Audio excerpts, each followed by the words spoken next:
Good afternoon. Welcome to Long Live Third Parties Podcast. Free Press Media Press Inc., a third parties books publisher, sponsors this podcast. I'm Andrew Bichard. Greetings, Dominique. Hello. Hi, Dominique. How's it going today? Hello. Hello, how's it going today? Oh, it's been a hectic day, but it's good. Good to hear. We're glad to have you on the podcast. Welcome to Long Live Third Parties Podcast. Well, thank you for inviting me. Friends, today we have Dominique Faison. Forgive me if I mispronounce your last name. That's She has correct. been excellent. She has been challenging the two-party system in New Jersey. So welcome. Thank you.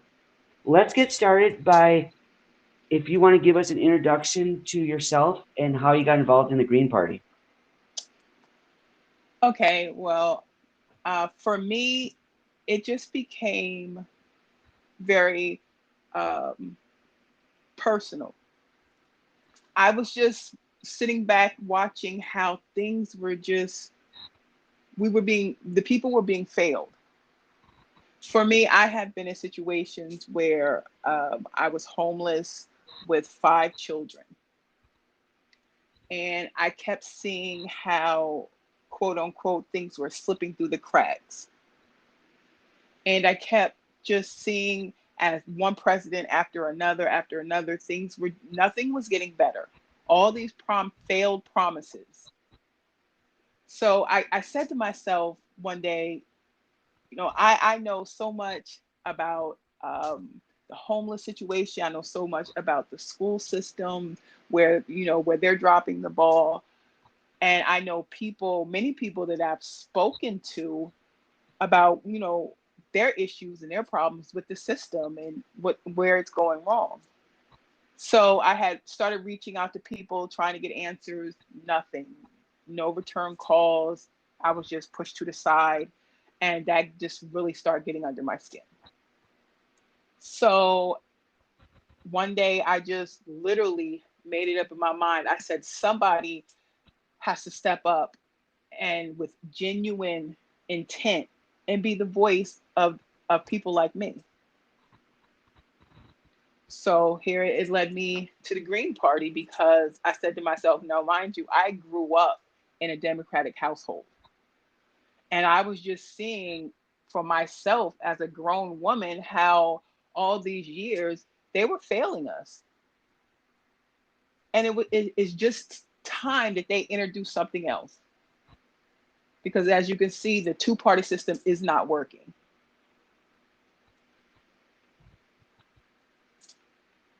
So, if you could tell us what led you to run for this race in particular. Initially, I said to myself, I was going to run for the school board.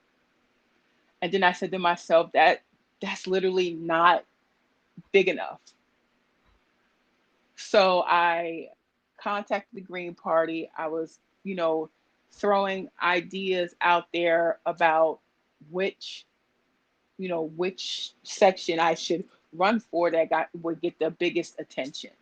So that's when I came up with a General Assembly member, because I want to do something for a large section of New Jersey. And I am running for, I'm District 11, which is many, many towns. So, for those of us who aren't in New Jersey, can you explain where District 11 covers?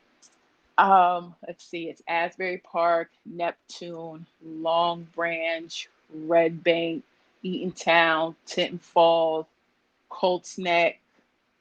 I think that's it. How big is it approximately? Oh, I couldn't even tell you. It's huge. It's huge. It's. I think it's one of the largest.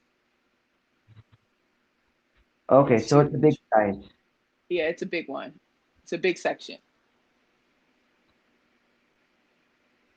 So, I've been reading about your struggles, your successful battles for ballot access. Can you explain those to our audience? Yes. So I had to collect 100 signatures to be put on the ballot. So between me and other Green Party members, we collected, I believe it was 122, and, turned everything in. And it was, we were like, okay, we felt happy about that.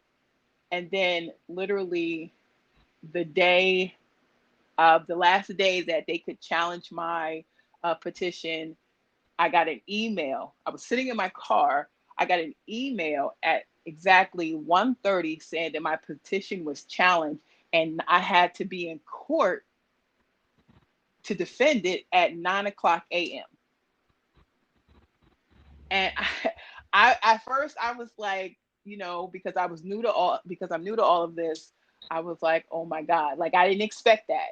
So, I reached out to my the Green candidates and my party members, and told them what was happening, and everybody just gathered together, got behind me and was like, well, why did they wait to the last minute? And I'm like, yeah, I just thought this was totally ridiculous. So I had people from the Green Party were on the Zoom call for court. I think her name was Robin Greenwich. She was the one that challenged it. Um, and then I had the Green Party lawyer who did a fabulous job. I can't recall his name right now, but I was just so happy he was stepping in. He was saying the right things. He was doing the right things. I'm up here thinking this is going to be like, maybe an hour or two. This literally lasted all day. I didn't, it literally lasted from 9 a.m. to probably about 3:30. And we had to go through each individual name that was challenged to see if, if their challenge was valid. And it was just so I'm looking at the names, and she had it down there saying that, oh, about at least 10 to 15 people weren't registered. And then when we looked at it, they were registered and to my district.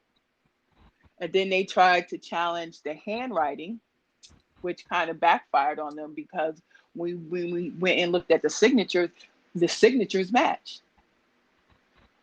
So it was like a challenge. Well, what if they had a different address? Well, okay, that's when the signatures come in. As long as their address is in the same district and the signatures match, it's valid that same person.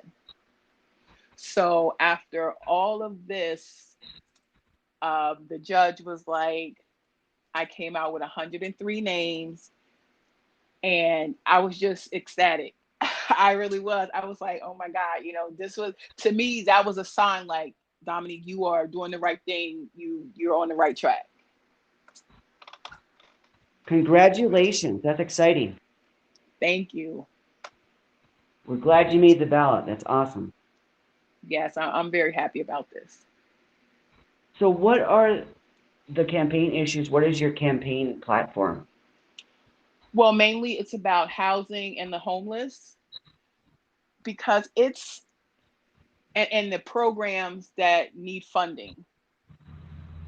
I just think there's absolutely no reason that anybody should be homeless, especially in such a large number. There are all these bills or promises that have been made to the people about um, helping the homeless, making sure everybody's has something, everybody has a place to lay their head. All of these promises, but why are so many people homeless? Why are so many families displaced?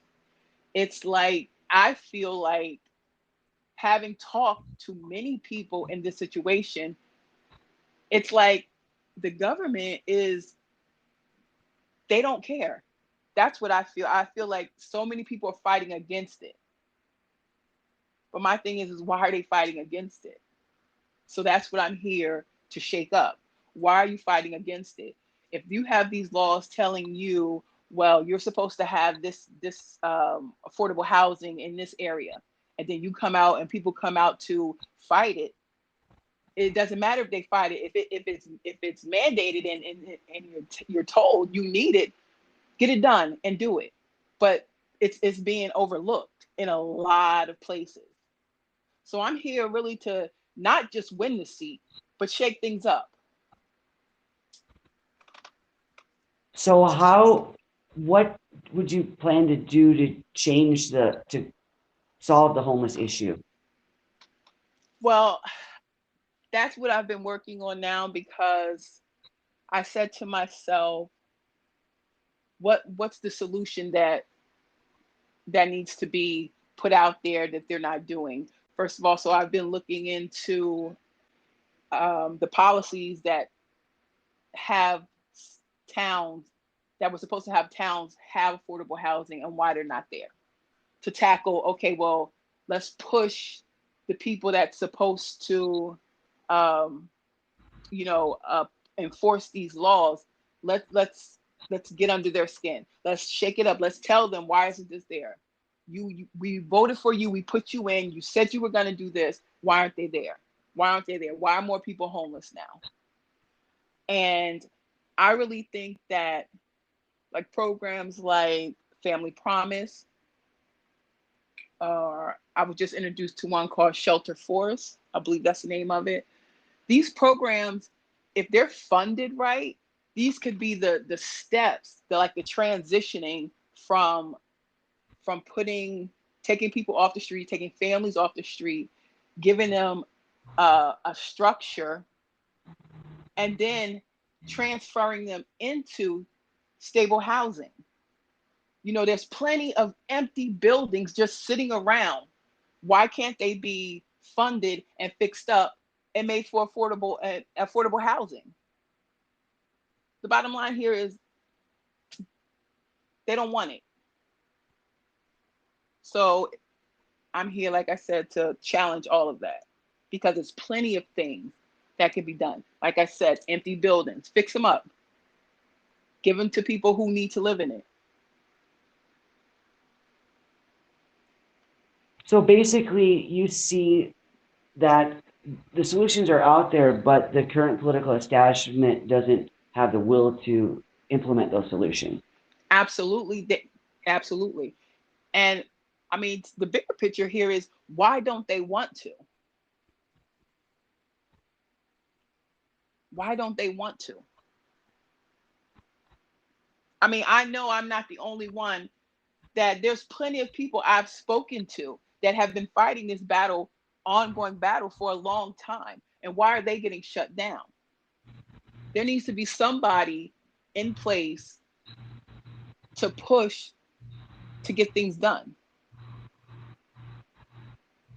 And people ask me, well, why do you think you're the one?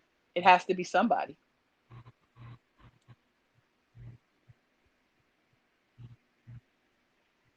So when is the election itself? November 2nd.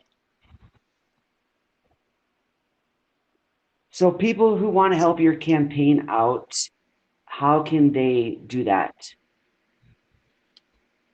Okay, well, we are accepting donations. And it's facing for, if you go to Facebook, it's facing for D11. And the website is in the process of being put up. But if you go to the Facebook page, you will, all of that information will eventually be up there, probably in the next week. Okay, so they can visit your Facebook page if they want to donate or volunteer. Yes. Or if you follow the Green New Jersey on, is it Twitter, I believe? New Jersey Green on Twitter. My campaign is all over that. Okay. But we are looking for also volunteers. So it's just about connecting and, reaching out and tell us what level you'd like to help on. It could be handing out flyers. It could be canvassing. But I'm ready to get out there and get things done. Sounds good. Is there anything else you want to say to our audience?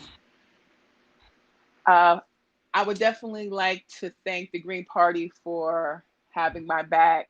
Um, they've made this such a great reality for me, and the people who are tired of seeing no results, no answers, or falling between the cracks of society, the low income. I want to be your voice. And trust me, if I am elected, I will be heard. I will make sure I'm heard. I'm not going to be one of these people that get in there and do nothing. My intentions are pure and my will is strong.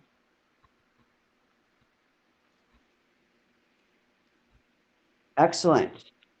We wish you luck in your campaign. May you do very well and may you inspire change. Thank you. Thank you for coming on our podcast today. We appreciate you sharing your views and promoting your campaign. Thank you. All the best. You too. Bye now. Bye.